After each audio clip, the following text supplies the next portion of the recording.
Did Jaire Alexander play his last down in a Green Bay Packers uniform? Some reports are coming out, some news and rumors are swirling that might be the case. Welcome into the Packers Report, everybody. I am your host, Joey Petersen. We're talking about that guy on today's episode. But before we start, before I tell you about the reports, give you the quotes, all that good stuff, I need some help from you guys, because the boss had demanded that we must get 30 subscribers on today's show or something bad happens. I don't know what that something is. I don't want to find out what that something is. I've got a meeting every single Friday with our boss, so if you haven't subscribed already, I need you to help me out, And if you want to unsubscribe on Friday, do that. But I need to come to Friday's meeting with at least 30 subs on this channel, so to help a brother out, hit that sub button.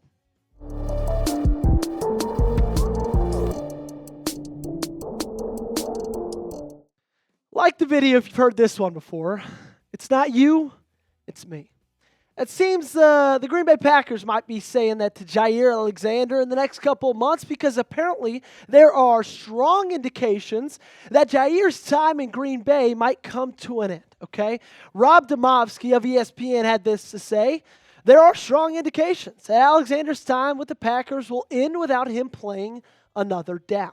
Multiple team sources have privately expressed their frustration with Alexander's inability to stay healthy and or play through injuries. And this is sad, I know everybody's got really fond memories of Jaire. That 2022 season was unforgettable, He's been such a stronghold on this defense and in this secondary, but at the end of the day, guys, this league is a business, And moving on from Jaire Alexander not only helps you as a team, in my opinion, from an availability standpoint of what you could have out on the field, but also from a money standpoint and what you can do in the future. We're going to break all that down in the next couple of minutes, but I just think this is ultimately the right decision, And I hate it. I know you hate it. He's meant a lot to this team. He's meant a lot to you guys, but this is just life, So I got an answer for you guys. Take a guess for me. Will Alexander play a snap in Green Bay this season? Give me a yes, give me a no in the comment section down below. Let me know your answer. So one of the big reasons that was highlighted in that quote I read was because his inability to stay on the field and his inability of, even when he's injured, to play through those injuries. I feel like people in this front office might believe that I don't want to say he's taking the softer approach, but there might have been a time or two this season or in seasons past that he was able to play through something that he didn't, And it's been an injury-plagued career. It's been an injury-plagued last few seasons, Only played 4 games in 2021, had that great year in 2022, but has only played 14 games combined in the last 2 seasons. So that, and then you stack on this report from Kelly Hallinan that said he declined he was going to speak to any reporters at the end of the year at the locker room cleanout.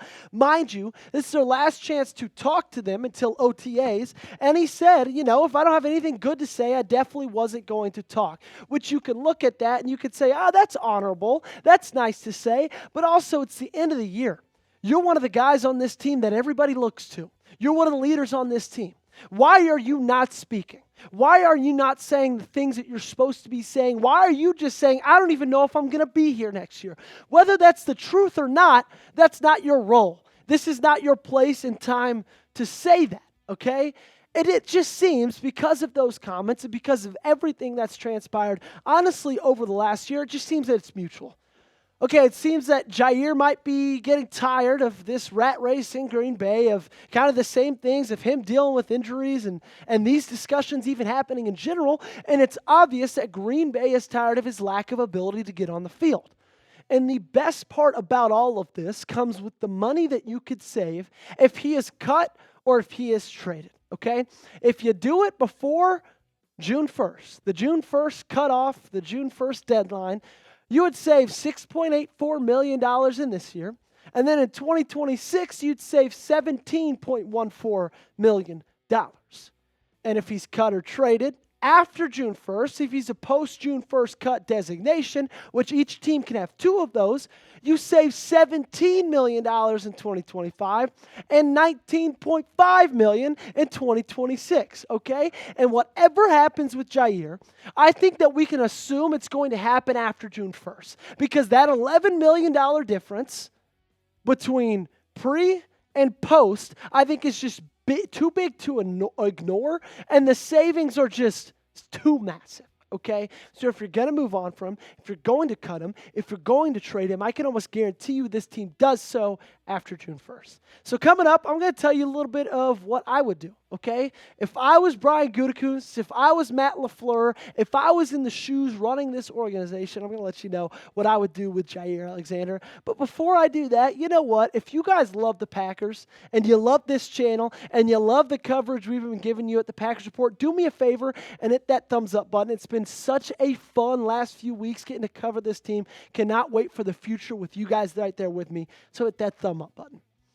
Okay, I would still hold out hope for a trade. I think that if he's cut or traded, you save that much money regardless. Okay, and so I'd hold out hope that you'd at least get some assets back along with those savings. And if you ask the Yardbarker staff, they seem pretty high on his trade value, saying the two-time second-team All-Pro cornerback would be in high demand on the trade market, potentially going for multiple second- and third-round draft picks. Now, you can say that, but I don't know if I believe that, okay? This is a guy who in 3 of the last 4 seasons combined has played 18 games. And so you're telling me that 2 years removed from only playing 14 games in 2 years combined, he's going to get multiple second- or third-round picks? I just have a hard time believing that. However, you take a look back at what he did in 2022, and it might start to make a little bit more sense. And it might start to feel like, you know what, maybe you can get something out of him because he's only a couple years removed from 56 tackles, 14 pass breakups, and 5 picks. Okay, so it's all going to be dependent on what a team is willing to give up for this guy, to add this guy onto their roster. But I have a hard time believing that any team is going to want to take on that contract, okay? So it's a sticky situation. It's a weird situation. I would try to hold out hope to trade him. But at the end of the day, I don't know if that's going to happen because of his current contract situation. And I have a feeling he's just going to be a post-6-1 designated cut. Okay, so now you get rid of him, you cut him, you trade him, you do whatever. How do the Packers replace him? Because when he is healthy, when he's out there on the field, he's one of the best. Okay, and Keyshawn Nixon, he has a thought. You know what? Why don't he just be quarterback 1 on this team? He said, I don't really want to do it no more. Talking about new kickoff rules, right? Kickoff returning. There's going to be talks with the coaching staff and stuff like that, but I think it's over with for me. I want to be cornerback 1. Cornerback 1 is not doing kick returns. That's just what it is, okay? So it seems that Keyshawn Nixon might already know what's in his future, okay? He doesn't want to return kickoffs. The CB1s, they don't do that kind of stuff. Does he know Jaire is gone? So if Jaire is gone, Keyshawn Nixon might make that step up to CB1, but if you don't feel confident about that, there's a couple guys in free agency. We talked about them before, but I think could step in here and make an immediate impact, okay? DJ Reed, Charvarius Ward, those are the 2 names, the 2 biggest guys I'm looking at, the 2 guys I have my highest hopes and thoughts set on, and you could get them each pretty cheap for what they're worth, in my opinion. 3 years, $14 million, 3 years, $14.5 million. That's an estimation from PFF for either one of those guys, okay? Charvarius Ward speaks to me a little bit more because he's younger, okay? But DJ Reed has had a really long career and has done a lot of really good things, is a little bit more proven, okay? So it's kind of pick your poison with the 2 of them, but both I could see as being great impacts and additions to the secondary. Jaire is gone, okay? Pick one of those 2 for me. Let me know in the comment section down below, which one would you rather have? If it's DJ Reed, give me a DJ. If it's Charvarius Ward, give me a CW. So what if they cut him and they don't add anything in free agency and they don't trade for anybody either and they say, Keyshawn Nixon, you know what? You're going to step into that CB1. Who's going to replace him? Who's going to fill his spot? Well, I've got some realistic secondary targets. Malachi Starks, I know he's a safety out of Georgia, but I think no matter what, if he's there, I think you might take the chance and just add him. okay? Regardless of the cornerback position or not, adding a guy like that in your secondary is going to help everybody around you, okay? Let's talk corners, though. Jaire Barron, Siobhan Revel Jr., Benjamin Morrison are all three guys I think you could get in that first round. It's going to be a toss-up if any of those three are at you in the first, but if they are, I'd feel really solid about any one of them coming in here and being a cornerback 2 in this league.